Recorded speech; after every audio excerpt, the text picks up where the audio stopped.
Hello, my name is Dr. Tara Sky Golden. I'm a naturopathic doctor. I practice in Boulder, Colorado. And I see patients in person in my office, and I also work remotely. And today I'm going to talk about what to do if you've been diagnosed with prediabetes. Typically what happens is you go in for your annual blood work and they draw hemoglobin A1C. And if your number is below 5.7, let me backtrack a little bit. Your hemoglobin A1C, or A1C is often known for short, is a measure of what your blood sugar levels have been like for the past 3 months, the average.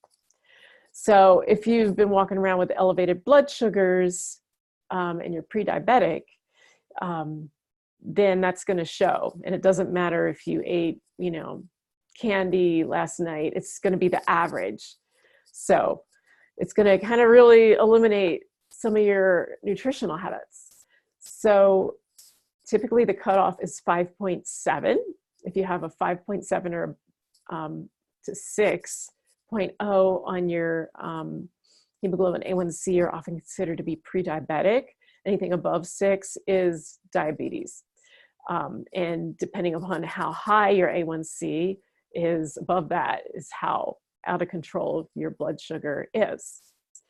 So what typically happens is people go for their annual blood work, and you don't need to do the A1C fasting. So they draw your blood, and then they come back and they might say, wow, you're pre-diabetic. And a lot of people say, oh, that's bad news. The good news is if you're, prediabetes can be pretty easily reversed through nutrition and diet. So often patients come to me and I have them cut carbs, and how aggressively I have them cut carbs depends upon the severity. I've had people who, just on their own do the keto diet, and then next time they get their blood checked, they're not showing that they're pre-diabetic anymore, but they always know that, or paleo is often, less intense than keto. And it's often what I recommend for people who show up with pre-diabetes, and, how much hand holding they need while they make a transition, and how much nutritional advice they need, meal planning, that kind of thing, just really depends upon the person and how we're working together.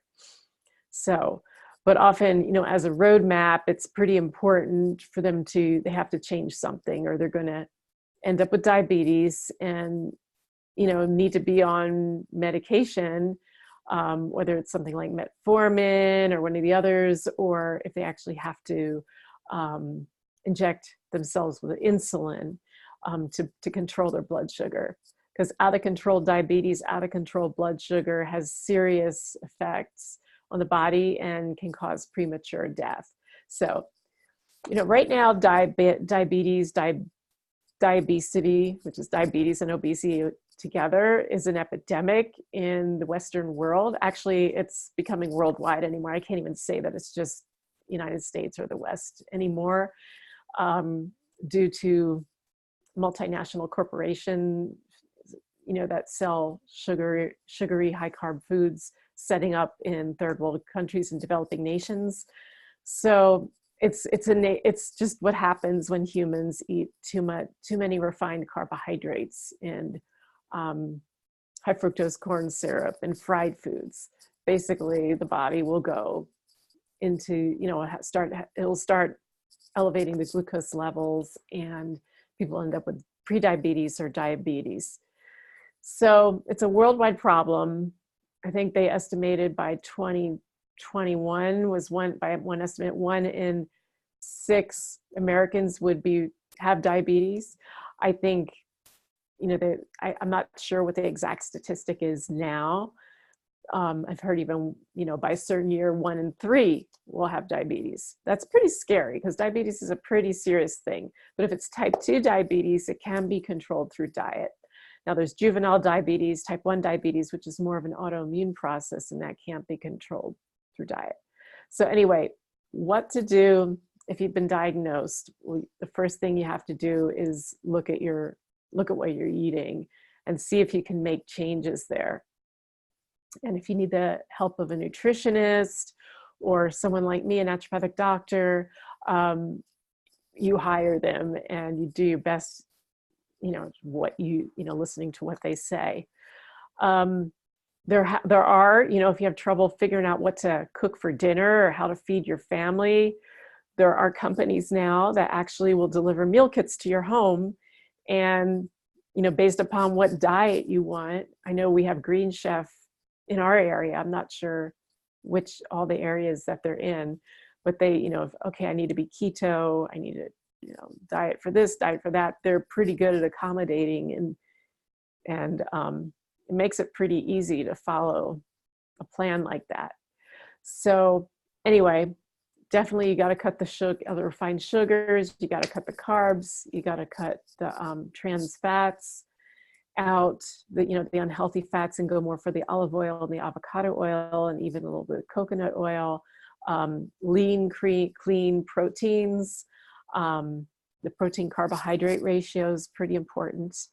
And, so that would be like organic chicken, wild fish, grass-fed red meat, as long as they're not getting injected, given hormones or antibiotics, and they're eating really clean food. It's a good source of protein. If you're vegetarian, you really got to make sure you're getting enough protein, because a lot of vegetarians tend to err on the, the carb end of things. So anyway, if you're prediabetes, first thing to do is to, hopefully that puts the fear of God in you, and you will change your diet, and you're willing to, do what it takes to feel better. So anyway, if you need help and support with sticking to a diet, I do offer an online course called Freedom to Heal. It's on my website, and I'm open for registration for February 24th, 2020. And going forward, there'll be other opportunities to take it too. So anyway, feel free to subscribe to my YouTube channel, sign up for my newsletter, and I will talk to you soon.